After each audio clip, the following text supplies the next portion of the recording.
오늘은 또 중소기업 중앙의 자소서 작성법을 알아보려고 하는데 어제 잠깐 살펴보긴 했지만 채용 공고를 다시 한번 좀 짚어주신다면요? 네, 이번에 정규직 채용 연계형으로 인턴 채용하고 있고요. 인턴 평가에서 80점 이상을 받게 되면 정규직으로 전환이 됩니다.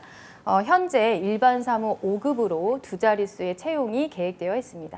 네, 중소기업 중앙회 자기소개서 먼저 어떤 특징이 있는지 한번 짚어볼까요? 네, 중소기업 중앙에는요, 총 7문항으로 제시가 되어 있고요. 항목별로 분량이 1,400바이트, 그러니까 700자 정도라고 생각을 하시면 되겠습니다.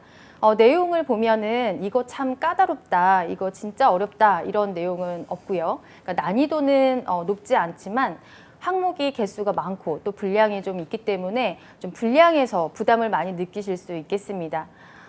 그리고 분량이 많다 보니까 이거를 이제 한 번에 짧은 기간 안에 이거를 쓰려고 하시지 마시고요. 미리미리 써주시는 게 좋은데요. 초안을 먼저 작성을 해주시고 여러 번 퇴고를 한다는 생각으로 조금 여유 있게 준비를 하시면 좋겠습니다. 네.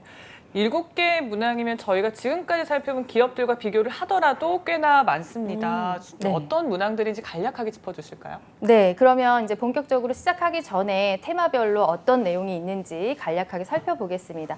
자소서를 작성하기 전에 좀 간략하게 메모를 하고 시작하면 훨씬 수월하거든요. 네, 1번은 보면 지금 성장 과정을 묻고 있는 내용이라고 보시면 되겠고요.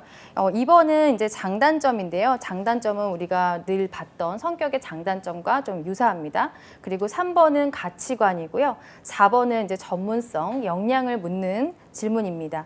그리고 5번은 열정에 대해서 묻고 있고요. 6번은 이제 지원 동기와 입사 후 포부에 대한 내용입니다. 그리고 마지막 7번은 기타 사항으로 되어 있습니다. 예, 아무래도 이제 항목이 7개나 되다 보니까 사실 쓰는 사람 입장에서는 참 부담스러운 숫자입니다. 맞아요. 이 중에서 분명히 빌런도 하나씩은 있거든요. 자, 자소서 작성을 할 때 주의해야 될 사항이 있다면 어떤 것들이 있을까요? 네, 일단 오늘 소개해드리는 이제 중소기업 중앙회 같은 경우에는 경제 4단체로 영향력 있는 기관 중에 하나입니다. 경제 4단체라고 하면은 대한상공회의소가 있고요, 한국무역협회가 있고, 한국경영자총회가 있고, 그리고 중소기업 중앙회가 있습니다.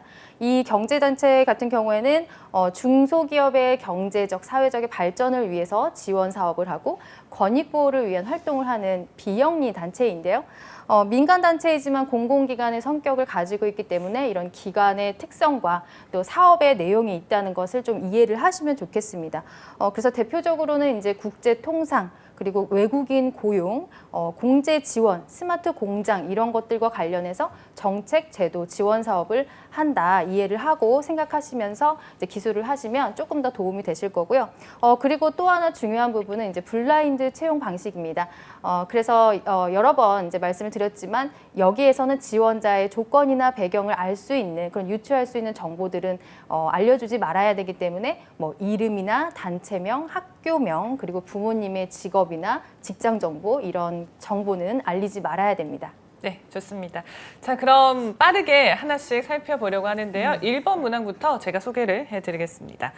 현재까지의 성장 과정을 주요한 사건을 중심으로 기술하기 바랍니다. 1,400바이트 이내라고 되어 있고요. 역시나 뭐 성장 과정을 묻고 있는데 네. 과거부터 살아온 과정을 이렇게 쭉 나열해서는 안 되겠죠. 그럼요. 맞습니다. 지금 말씀해 주신 것처럼 우리가 이제 특정 사건, 나에게 의미 있던 어떤 일들만 얘기를 해주시면 되는데요. 이런 성장 과정에 일단 먼저 밑줄을 해주시고요. 이 성장 과정에서 저희가 주로 많이 추천드렸던 소재들이 있습니다. 예를 들면 이제 가치관이 무엇이고 어떻게 형성되었는지, 그리고 나에게 좋은 습관들이 있다면 그걸 소개하고 어떤 긍정적인 영향이 있는지, 이런 좋은 습관에 대해서는 뭐 내가 메모하는 습관, 계획을 세우는 습관, 계속 배움을 하는 그런 습관, 뭐 여러 가지 있겠지만 다양한 거 다 이제 괜찮고요. 그리고 마지막으로 직업적 꿈을 갖게 된 계기, 그리고 내가 어떤 직업인이 될 것인가 실현하고자 하는 꿈에 대해서 얘기를 하는 것을 이제 추천을 드렸습니다. 그런데 여기서 주의하셔야 될 게요. 3번 항목에서 지원자의 신념과 신조를 묻는 그런 가치관에 대한 이야기가 따로 준비되어 있습니다. 네. 그래서 이제 소재 중복을 피해 주셔야 되는데요. 3번의 가치관은 좀 양보를 해 두시고요. 나머지 소재 중에서 뭐 좋은 습관을 들였던 어떤 계기나 아니면 나의 직업적 가치와 실현, 꿈, 사명감, 일의 의미 이런 것들에 좀 집중해서 소재를 찾으시거나 아니면 나에게 지금까지 의미가 큰 그런 사건들 경험들을 좀 써주시면 좋겠습니다. 네, 일단은 뭐 사례를 들어서 작성하면 좋다라고 했으니까 그런 것들도 한번 참고를 해보셨으면 좋겠습니다. 자, 이번 항목이요. 본인의 가장 큰 장점과 단점이 무엇이고 이것도 실제 사례와 함께 기술을 하면 기술하기 바랍니다라고 적혀 있거든요. 네. 장단점이라는 게 흔히 출제되는 자소서 항목이긴 한데 네, 맞습니다. 또 많이들 또 어려워하는 부분이기도 합니다. 이걸 또 어떻게 써야 뻔하지 않고 재밌게 쓸 수 있을까 고민하게 되는데 이건 좀 어떻게 쓰면 좋을까요? 네, 이번 우리 이제 성장 과정 다음으로 좀 많이 흔하게 보는 게 성격의 장단점이거든요. 네. 근데 여기서 이제 성격의 장단점이라고 나와 있지는 않지만 어쨌든 본인의 성향에 대한 장단점을 가지고 어떻게 업무에 좋은 면으로 이끌 수 있을까를 잘 연결하시면 됩니다. 그래서 업무 수행에 도움이 되는 것, 혹은 긍정적으로 영향을 줄 수 있는 것, 그리고 직무에서 요구하는 이제 태도적인 성향 같은 것들을 내 장점에서 찾아주시면 되는데요. 우선 이제 비중부터 설명을 드리면 무조건 장점부터 쓰셔야 되고 쓰시기를 권장을 하고요. 안 되는 건 아니지만 일단 글에서도 첫인상이 매우 중요하거든요. 그래서 장점 먼저 써주시고 그 다음에 단점을 써주시는데 비중은 한 7대 3에서 혹은 이제 8대 2 정도로 이제 좀 정리를 해주시면 됩니다. 그래서 우리가 이제 두 가지를 쓰는 항목들이 뭐 지원 동기 및 포부처럼 성격의 장단점처럼 이렇게 한 항목에 2개씩 쓰는 경우가 있는데요. 보기 좋게 5대 5로 해서 괜찮은 경우가 있고 이런 성격의 장단점 같은 경우에는 이제 7대 3이나 8대 2로 치우쳐서 좋은 게 있습니다. 장점을 훨씬 더 많이 부각해서 2가지 정도는 좀 꼭 써주시고요. 네. 단점은 굳이 사례를 들지 않고 좀 간략하게 써주시길 바랍니다. 그래서 경험을 쓸 때는 그럼 어떻게 쓸까 또 고민하실 텐데 지난번에 제가 이제 스타 기법, 스타르 기법이라고 해서 소개를 드린 적이 있는데요. 처음 보시는 분들도 계시니까 간략하게 설명을 드리겠습니다. 네. 네, 스타 기법은 이제 그 4개의 단어에 5개의 단어에 앞에 글자를 써서 따서 이니셜로 스타르 기법, 스타 기법이라고 부르고 있습니다. 첫 번째 S는 시츄에이션인데요. 상황, 내가 그런 사건이나 경험을 할 때 당시의 배경이나 아니면 그 상황 조건들에 대해서 설명을 해주시는 겁니다. 그리고 두 번째 T는요, 태스크의 약자인데요. 과제나 당시의 목표나 내가 해결해야 됐던 문제들을 좀 얘기를 해주시면 됩니다. 그 다음에 이제 A는 액션인데요. 행동. 그 당시에 내가 해결해야 됐던 목표나 과제나 그런 문제들을 해결하기 위해서 노력했던 행동들을 기술을 해주시는 거고요. 그 결과로 나타나는 것이 리절트의 R입니다. 그래서 내가 그렇게 열심히 노력하고 행동한 결과, 그 결과가 어떻게 되었냐고요. 이 결과는 꼭 반드시 성공해야 되는 건 아니기 때문에 여기에 너무 개의치 않으셔도 됩니다. 마지막 이제 두 번째 R이 더 중요한데요. Realization이라고 해서 깨달음입니다. 이 경험이나 사건을 통해서 내가 어떤 것을 배우고 느끼고 좀 얻게 되었는지 이것을 좀 기술하면 되는데요. 리얼라이제이션에서 좀 주의할 점은 내가 감정 위주의 깨달은 점이 아니라 느낀 점이 아니라 교훈을 받고 배운 것을 얘기를 합니다. 어떤 사건을 가지고 뿌듯했다, 기분이 좋았다가 아니라 이것을 통해서 알게 되었다, 배우게 되었다, 성장하게 되었다라는 방식으로 해주시면 됩니다. 간략하게 좀 이해를 돕기 위해서 예를 간단히 들어드릴게요. 네. 성격의 장점이라고 하면 이제 그 중에서 계획을 잘 세우시는 분들이 계실 거예요. 그럼 저는 이제 계획성을 가지고 한번 설명을 해볼게요. 저의 성격의 장점 중에 하나는 계획성입니다. 혹은 계획을 잘 세우는 것입니다. 라는 것을 장점으로 먼저 소개를 해 주시고요. 당시에 이제 상황으로 들어가서 뭐 2학년 2학기 때 아니면 3학년 1학기 때 어떤 과제를 하는 그런 수업을 들었었는데 당시에 내가 학교를 다녀야 되고 아르바이트도 해야 됐었고 자격증 공부도 해야 됐었고 당시에 공모전 준비도 해야 돼서 시간이 매우 촉박했다. 일주일밖에 준비 시간이 남지 않았다. 이게 이제 문제가 되겠죠. 그래서 이것을 해결하기 위해서 나는 나의 계획성, 체계해서 좀 준비성 있게 준비하는 것들을 좀 발휘를 했는데 일주일치 스케줄을 좀 잡고 그 다음에 이제 일정이 중복되지 않도록 시간표를 좀 계획을 했다. 그리고 아이디어라든지 조금 시간이 많이 걸리는 것들은 10시 이후에 좀 새벽까지 내가 좀 시간을 할애했다 등등 이제 노력한 것들을 써주시면 됩니다. 그 결과 일주일 안에 모든 것들을 잘 마감하고 잘 소화할 수 있었다. 그리고 이것을 통해서 제한된 시간 자원을 어떻게 효율적으로 관리해야 되는지 알게 되었다. 혹은 내가 이렇게 타이트하지만 어떻게 자기 관리를 하느냐에 따라서 성과가 좋아진다는 것을 알게 되었다 등등으로 이제 써주시면 되겠습니다. 네. 이렇게 스타 기법을 활용을 하셔서 장점 잘 정리해 보시면 좋을 것 같습니다. 이번에는 단점인데요. 물론 비중은 적지만 그만큼 네. 더 고민이 되는 게 사실 단점이기도 합니다. 어떤 사례를 선정하면 좋을까요? 네, 우선 이제 단점을 쓰실 때는 이제 크게 이렇게 말씀을 드려요. 이제 성격의 장단점에서 단점인데 이 단점은 업무를 수행하는데 내가 그 담당자로서 치명적이지 않아야 되는 단점을 좀 써주셔라. 그리고 이것이 동료나 다른 사람에게 피해를 주는 단점이 아니어야 된다라고 말씀을 드리고 있습니다. 그리고 또 하나 이제 덧붙이자면은 이제 구체적인 사건까지 언급하면서 자세하게 내가 이런 단점이 있다라고 드러내실 필요는 없습니다. 네. 네. 나의 단점을 쓸 때는 그리고 조금 더 중요한 점이 있는데요. 단점을 소개하는데 그치면 안 되고 이것을 내가 인정을 해야 되고요. 그리고 내가 고칠 의도가 있어야 됩니다. 개선할 의지와 함께 내가 이런 방법을 통해서 개선하고 있습니다라는 과정까지 소개를 해 주셔야 되고요. 그걸 통해서 내가 이미 다 극복을 했다라고 하면 더 이상의 단점이 아니기 때문에 과정상에 있는 것들을 소개해 주셔야 됩니다. 예, 그러니까 이제 업무랑 연결을 했을 때 정말 치명적일 만한 단점은 쓰면 안 되고 어느 정도 좀 이게 커버가 되는 그런 단점들을 써야 될 텐데 네. 글쎄요, 예를 들어서 어떤 사례들이 여기에 해당하는 걸까요? 뭐 예를 들면은 이제 내가 대외 업무, 뭐 영업이라든지 아니면 고객 응대를 해야 되는데 좀 내가 내성적이다 혹은 처음 만난 사람한테 너무 부끄러움을 탄다라고 한다면 다른 직무에서는 이게 크게 단점은 아니지만 그 해당 직무에서는 단점, 치명적인 단점이 될 수 있겠죠. 네. 그래서 단점을 쓸 때 이제 우리 그 지원자분들이 많이 고민을 하는데요. 네. 단점 쓸 때 어디까지 솔직하게 써야 되는지 그리고 또 예전에는 뭐 장점 같은 단점을 써라 맞아요. 혹은 단점을 소개를 하지만 마무리는 반드시 장점으로 해라 뭐 이런 얘기를 많이 들었다고 하더라고요.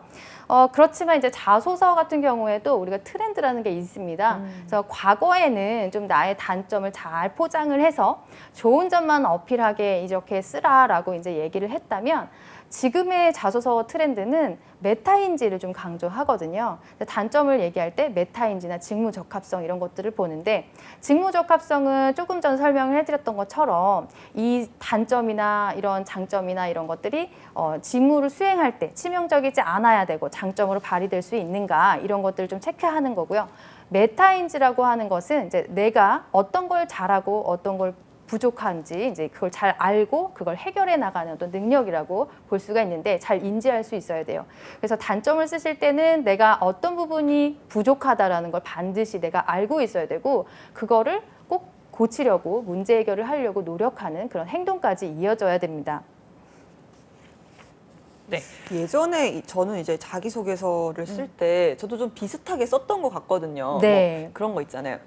단점인데 장점처럼 보일 수도 있는 네. 저는 뭐 너무 꼼꼼해서 맞아요. 대표적이죠. 매사에 일 처리를 조금 느리지만 실수를 하지 않습니다. 혹은 너무 생각이 많아서 뭐 여러 번 생각을 하다 보니까 또 실수가 좀 적습니다. 이런 식으로 썼던 네. 기억이 나는데 지금 맞습니다. 생각하면 정말 재미없었다. 네, 이제 그게 이제 옛날 방식이고요. 맞아요. 네. 네, 저희 때. 맞아요. 네, 이제 좀 연식이 되셨군요. 네, 지금 이제 새로운 트렌드는요, 이런 것들을 좀 별로 안 좋아하기 때문에 이제 제가 기피해야 될 유형을 4가지를 좀 소개를 드릴게요. 네. 좀 이 4가지에 해당되시는 분들은 좀 다시 내가 써야 되겠다 생각을 하시면 좋겠습니다. 첫 번째 좀 우리가 기피하는 유형 중에 하나가 자기 합리화형입니다. 네, 예를 들면 이제 이렇게 쓰시는 분들이 있어요. 저는 다른 사람들의 작은 움직임이나 분위기까지 신경 쓰는 것이 단점입니다. 그러나 이것은 세심한 배려가 될 수 있다고 생각합니다. 네. 본인이 이미 네. 단점이 아니라고 생각하네요. 그렇죠. 네. 일단 단점을 쓰라고 해서 얘기는 했지만 내가 자기 합리화를 하는 거예요. 하지만 이건 괜찮다라고 얘기를 하는 거죠. 두 번째 이제 회피형도 많이 쓰시는데요. 회피형의 사례는 저는 새로운 일을 시작할 때 스트레스를 많이 받는 편입니다. 그러나 이 또한 지나가리라 라는 마음으로 긍정적으로 생각하고 넘깁니다. 뭐 이런 내용이거든요. 네, 모순적인데요. 네. 그렇죠. 그래서 단점이라고 하면 이거를 반드시 고치려는 어떤 의지와 방법이 좀 나와줘야 되는데 이거를 그냥 넘긴다는 거예요. 그래서 이거는 해결하려는 마음이 아니라 그냥 회피하고 넘기려고 하는 이제 그런 것들 유형 중에 하나이기 때문에 이것도 피해 주셔야 되고요. 또 세 번째는 이제 MMO형인데요. 이런 유도 굉장히 많습니다. 좀 다른 방법으로 설명을 한다면 이제 장점이자 단점이다라고 기술하는 방식이라고 말씀드릴 수 있는데요. 좀 예를 들면 이해가 가실 거예요. 저는 완벽주의 성향을 가지고 있어서 꼼꼼하게 체크하여 실수가 없습니다. 그러나 그렇게 일 처리를 하다 보니까 일이 늦어지는 경향이 있습니다. 그 시절에 저네요. 그렇죠. 과거가 새록새록 애먹어. 생각이 네. 나죠. 예. 네. 이렇게 하다 보면은 이제 우리가 평가를 할 때 이게 장점인지 단점인지 불분명하고 모호하다는 느낌을 받습니다. 이제 어떤 성격이나 다 양면성을 가지고 있거든요. 그래서 동전의 양면성처럼 장점이 있다면 그에 대한 단점이 있기 마련인데 이걸 이렇게 쓸 게 아니라 이제 자소서에서는 단점과 장점은 반드시 분리를 하고 장점은 부각되게 보이게 그리고 단점은 또 다른 것으로 고치려고 하는 모습을 보여주셔야 됩니다. 네, 그리고 마지막 네 가지 유형, 네 번째 유형은 이제 기피형인데요. 이것은 뭐냐면 어떤 직무나 어떤 분야로 지원을 하시더라도 탈락할 수 있는 굉장히 기피하는 그런 유형의 단점입니다. 예를 들면 저의 단점은 다소 게으르다는 것입니다. 뭐 아니면 저는 결정할 때 우유부단한 편입니다. 네, 저는 평소 잠이 많은 편입니다. 그리고 저는 기억력이 좋지 않아서 잘 잊어버립니다. 네, 이런 것들은 업무 처리할 때 어떤 직무를 하더라도 일을 못할 수 있고 그쵸. 근면하고 성실한 그런 것들이 좀 보장이 되지 않는 사회인으로서 좀 비호감 있는 그런 성향이라고 볼 맞아요. 수가 있고요. 또 나머지 보면은 이제 제가 가끔 욱할 때가 있습니다. 아이고. 예, 나도 모르게 한숨을 좀 많이 쉬는 편입니다. 이런 것들을 했을 때 부정적인 어떤 감정 상태, 성향을 좀 언급하게 되면은 조직 생활에서 좀 어렵고 대면하기 어렵고 이제 이런 느낌을 받을 수가 있습니다. 그래서 단점을 쓰기 항상 어려워하시는데요. 내가 어느 정도 오픈을 해야 되냐? 그 기준 네 가지 유형 일단 피해 주시고요. 그리고 그 얘기했던 직무에서 이게 치명적인 단점으로 작용이 되는가? 그리고 내가 좀 다른 사람에게 피해를 주지 않는가 이것을 좀 고려하시면 좋겠습니다. 네. 아, 이렇게 딱 설명을 해주시는데 왜 이렇게 찔리죠? 욱할 때가 있다 욱할 해서 때 약간 있으니까. 굉장히 좀 약간 뼈를 네. 맞은 느낌이에요. 그러니까요. 네. 아니, 많은 분들이 정말 공감을 하실 것 같아요. 그래서 네. 이번에 이거 안 되겠다, 다시 써야지 하시는 분들 계실 것 같은데 네. 요즘 트렌드가 메타인지 플러스 직무 적합성이라고 네. 하셨잖아요. 이게 맞아요. 어떤 건지 조금 네. 설명해 주시면요. 네, 다시 한번 설명을 드리면 이제 네. 메타의 인지라는 게 이제 자기가 뭘 잘하고 뭘 부족한지를 좀 알고 그것을 해결하려고 혹은 개선하려고 하는 그런 것들이거든요. 그래서 이거는 학습에서도 중요하지만 업무할 때도 조직생활 할 때도 중요합니다. 그래서 내가 부족한 걸 알고 계속 공부하고 시켜 나간다면 이거는 자기 개발, 뭐 경력 개발과 관련돼서 연관이 될 수도 있고요. 직무 능력을 향상시킬 수도 있는 부분입니다. 그리고 단점을 개선한다면 보완해 나가는 그런 이제 성장의 관점에서도 볼 수가 있습니다. 그래서 메타인지와 직무 적합성을 보기 위해서 성격의 장단점을 본다라고 이해를 해주시면 되겠습니다. 네, 알겠습니다. 자, 그러면 바로 또 3번 항목으로 저희가 넘어가 보겠습니다. 본인이 살아가면서 가장 중요하게 생각하는 신념 두 가지는 무엇이고 이 신념을 지킨 실제 사례와 함께 기술해 주시기 바랍니다. 라고 되어 있고요. 역시나 뭐 개인의 신념을 묻고 있는데 지원자의 어떤 점을 파악하기 위한 걸까요? 네, 우리 신념, 신조, 가치관 이런 것들 많이 또 접했을 건데요. 근데 일본에서 우리가 성장 과정을 했잖아요. 그래서 또 뭐 반가울 수도 있고 좀 당황할 수도 있을 것 같아요. 3번은 신념, 신조, 좌우명, 가치관 이걸 묻는 것이고 이걸 묻는 이유는 지원자의 어떤 대표 인성을 보고자 함입니다. 그래서 성장 과정이나 이런 가치관에서 우리가 파악할 수 있는 것은 우선 지원자의 개인적인 성향 특성을 좀 파악할 수 있고요. 그리고 이런 그 성향이 우리 조직과 부합하느냐, 조직 적응성을 좀 파악할 수 있고요. 그리고 이 성향이 이 직무를 수행했을 때 잘할 수 있을까 하는 유추할 수 있도록 직무 적합성을 알 수 있는 그래서 세 가지를 총 볼 수가 있기 때문에 굉장히 알고 싶어하는 항목 중에 하나입니다. 근데 이제 신념, 신조, 좌우명, 가치관은 다 같은 비슷한 어떤 그런 지원자의 가치관을 생각을 묻고 있거든요. 그래서 굳게 믿고 있는 생각이 신념이나 신조를 의미하고 또 좌우명이라는 걸 또 직역하게 되면은 왼쪽 오른쪽에 항상 두고 내가 새긴다라는 것이고 그래서 평소에 실천하는 것이고요. 또 가치관 자체가 지원자의 어떤 근본적인 생각이나 사상을 묻는 것입니다. 그래서 비슷한 류라고 보시면 되고요. 이런 것들은 이제 살아오면서 경험이나 어떤 특정 계기로 생기기 때문에 이것을 쓸 때는 어떤 경험을 하나 특정적으로 소개를 하면서 얘기를 해주시는 게 좋습니다. 그래서 성장 과정에서 메인 소재로 많이 등장을 하는데 우리가 1번에서 이제 양보했었잖아요. 3번에 양보를 했기 때문에 여기에서 좀 써주셔야 되고요. 기업에서 이렇게 성장 과정이랑 신념이나 신조를 같이 동시에 물어볼 경우에는 소재 중복이 되지 않도록 잘 피해 주셔야 됩니다. 네. 그래서 두 가지를 묻고 있기 때문에 이제 우리가 1400바이트니까 700자를 써주셔야 돼서 한 350, 350 비중을 조금 비슷하게 소개를 해주시면 좋겠습니다.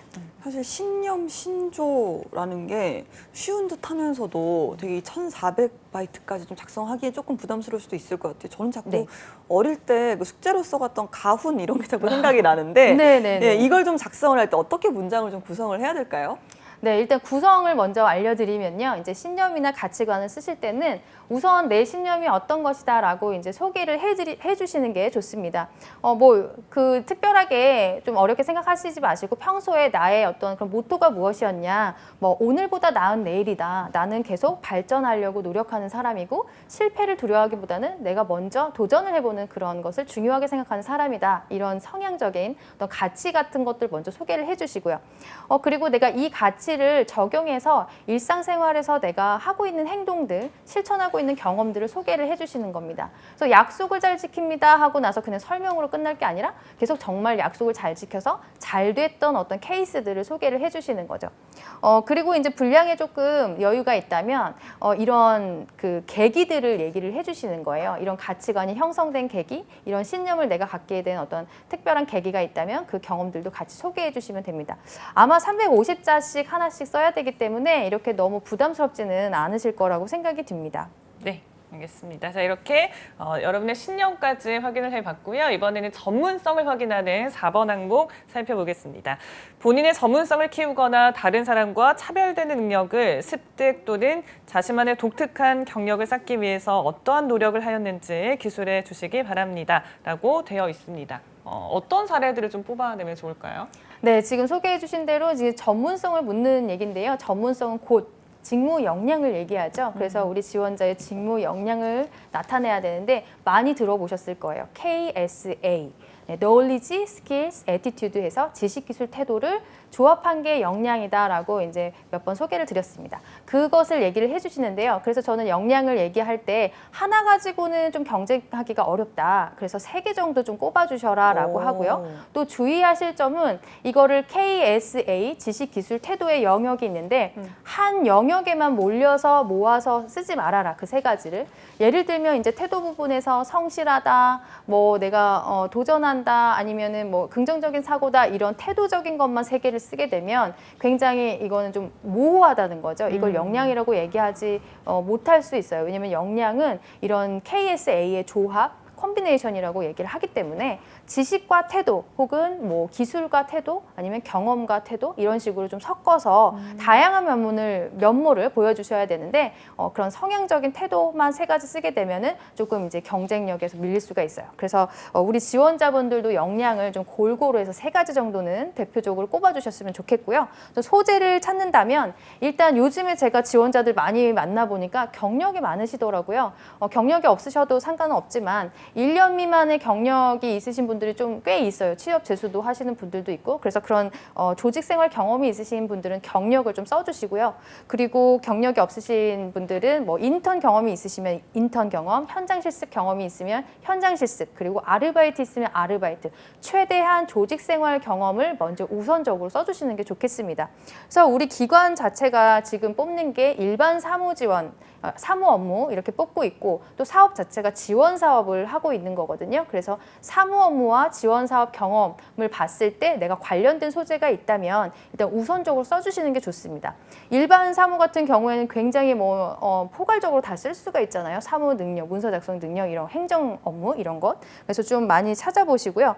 일단 조직생활 경험이 없으시다면 내가 동아리라든지 아니면 학생회라든지 어떤 단체, 내가 어떤 모임 그다음에 공모전을 통해서 내가 사업계획서라든지 아니면 또 문서나 이런 것들을 좀 작성해서 제출한 경험이 있다면 그런 것들을 좀 써주셔도 좋고요.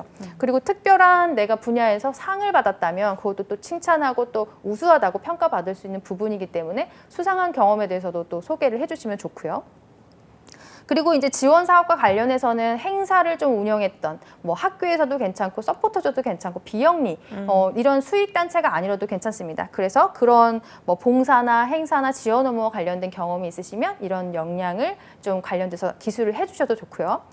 그리고 기타 또 뭐를 내가 전문성으로 어필하면 좋으냐면 요즘에 또 이제 데이터 기반, 디지털 기반의 업무 처리 능력을 좀 우수하게 평가하고 있기 때문에 이런 것과 관련해서 내가 좀 공부를 했거나 경험이 있거나 우수한 재능이 있다. 툴을 좀 우수하게 좀 잘 능숙하게 다룬다. 이런 게 있으면 좀 소개를 해주시고요. 아니면 글로벌 능력이라든지 여기에서 또 해외 업무 지원을 하는 것들이 있으니까요. 그리고 내가 전공과 관련해서 전공 공부 이 지식이 이렇게 발휘될 수 있다라고 소개하는 방식으로 경험과 함께 써주시는 것도 좋습니다. 네, 다양한 사례들 소재가 많으니까요. 이 중에서 좀 나의 어떤 경험은 어떤 것들이 있었나 한번 짚어보시기 바랍니다. 이번에는 5번 항목인데요. 본인이 살아오면서 가장 열정적으로 수행한 일, 사례는 무엇인지 기술하기 바랍니다. 이것 역시 어떤 소재를 이용을 해서 쓴다는 거, 이게 굉장히 중요할 것 같은데요. 네, 열정은 우리 지난번에도 한번 소개해 드린 바가 있으니까 간단하게 한번 짚어보겠습니다. 5번 열정은 이제 열정에 대한 일단 정의를 먼저 짚는 게 중요한데요. 열정이라고 한다면 우리가 주어진 의무, 역할을 수행하는 걸 열정이라고 하지 않고 그 초과 범위를 얘기를 하죠. 그래서 누가 시키지 않아도 내가 열의와 어떤 애정을 가지고 지속적으로 한 행동을 열정이라고 할 수가 있는데요. 그것과 관련해서 본다면 예를 들어서 자격증 공부, 내가 이 분야에서 전문성을 쌓기 위해서 자격증 공부를 계속 하고 있다. 학교 공부만으로는 부족해서 내가 외부 교육을 좀 한다든지 아니면 이제 심화학습을 한다든지 이제 이런 부분들을 열정의 소재로 할 수가 있고요. 또 참고 삼아 보시면 이제 기관에서는 열정을 어떻게 정의하고 있냐면 고객의 일을 내 일처럼 공감하고 치열하게 해결하는 열정이라고 소개를 하고 있어요. 그래서 내가 이런 것과 관련해서 일한 경험이 있다면 이 기업에서 해석한 열정의 소재로 찾으시는 것도 도움이 될 것 같습니다. 네, 각 질문에 맞는 경험을 적재적소에 또 잘 쓰는 것도 맞아요. 또 요령이 될 것 같아요. 자, 이번에 6번 항목인데요. 본인이 다닐 직장으로 중소기업 중앙회를 선택한 이후 중앙회에서 이루고 싶은 꿈은 무엇이며 구체적인 계획은 어떠한지 기술하기 바랍니다라고 되어 있습니다. 지원 동기와 입사 후 포부 묻고 네. 있는 거죠? 네, 맞습니다. 지원 동기와 입사 후 포부도 이제 여러 번 말씀을 드려서요. 좀 핵심만 다시 짚어드리겠습니다. 6번 지원 동기 및 포부 350자, 700바이트죠. 그리고 이제 입사 후 포부 지원 동기 350자, 그리고 입사 후 포부 350자 이렇게 해서 반반씩 써주시는 거를 저는 권장을 드리고요. 일단 지원 동기 쓸 때는 지원 동기가 직무 동기와 회사 지원 동기가 있는데 여기에서는 회사 지원 동기만 묻고 있습니다. 그래서 회사 지원 동기를 어떻게 쓰냐? 사업 내용 그리고 경영 철학 등과 관련해서 관심을 좀 어필해 주시고요. 나의 전공과 전문 지식의 역량들을 좀 연결시켜서 내가 이런 사업에 이 기관에 좀 관심이 있는데 이런 가치에 관심이 있는데 나랑 부합하는데 내가 이런 역량이 있기 때문에 잘 역량을 발휘할 수 있을 것 같아서 지원하게 되었습니다. 라는 핵심으로 좀 굵은 줄기를 가지고 써주시고요. 또 입사 후 포부 같은 경우에는 이제 우리가 목표를 먼저 기술을 하고 10년 후에 직업적인 목표를 기술하고 그것을 실천하려는 장단기 계획을 써서 얘기를 해라라는 방법이 있고요. 장단기 계획을 쓰기가 좀 어려우신 분들은 아까 역량은 지식, 기술, 태도라고 했죠. 세 가지 부분에서 어떻게 성장할 건지 계획을 써주시는 것도 괜찮습니다. 네, 드디어 마지막 7번 항목입니다. 저는 이게 좀 제일 어려운 것 같아요. 애매하고 오늘의 빌런이 아닌가 싶은데 기타 특이사항을 기술하기 바랍니다. 글쎄요, 기타 특이사항 어떤 걸 쓸 수 있을까요? 네, 이게 좀 유일한 자유 항목이거든요. 네, 항목을 1번부터 6번까지 정해졌는데 여기에 나는 해당되지 않는 강점이 있다. 근데 이거를 어필하지 못해서 너무 아쉽다라는 거예요. 그러면 이제 그것과 관련돼서 써주시면 되는데요. 앞에서 제시하신 항목 을 제외하면 여러 가지 또 쓸 수가 있습니다. 예를 들어서 이제 직업 기초 능력을 참고하시는 것도 좋아요. 뭐 의사소통 능력이 나는 좀 잘 발휘된 사례가 있다. 그럼 그걸 소개하는 것도 괜찮고요. 문제 해결을 잘한 사례가 있다. 그러면 문제 해결 능력을 어필하시는 것도 좋고요. 자원 관리 능력 중요하고요. 시간, 예산, 물적 자원, 그리고 정보 능력, 데이터 기반의 디지털 기반의 업무 처리 잘할 수 있다. 그다음에 이제 자기 개발 능력, 부족한 부분을 내가 어떻게 잘 성장해서 채워가고 있는지 그 부분, 그리고 팀워크나 갈등 관리 능력 이런 것들도 역량으로 어필할 수 있는 부분이고요. 또 우리가 고객 이해 능력도 필요하거든요. 여기에서 고객이라면 이제 중소기업이겠죠. 그래서 그런 것들을 좀 어필할 수 있는 소재가 있으면 찾아봐 주세요. 그래서 좀 참고하시라고 중소기업 중앙회 홈페이지를 좀 가보시면 좋겠는데요. 거기에서 핵심 가치와 인재상을 참고하시면 좋습니다. 여기에서는 이제 인재상과 핵심 가치가 동일합니다. 5개고요. 보시면 이제 소통, 전문성, 책임감, 혁신, 열정 이렇게 5가지가 나와 있습니다. 그래서 보면 이제 전문성 같은 경우에는 지금 우리가 자소서를 작성하면서 썼어요. 그래서 전문성 아까 나왔었죠? 그리고 열정에 대해서도 썼습니다. 그럼 나머지 소통과 책임감, 혁신이 남았죠? 요거에 대해서 내가 좀 관련돼서 소재를 어필할 게 있다 그러면 그 경험들을 좀 써주시면 좋겠습니다.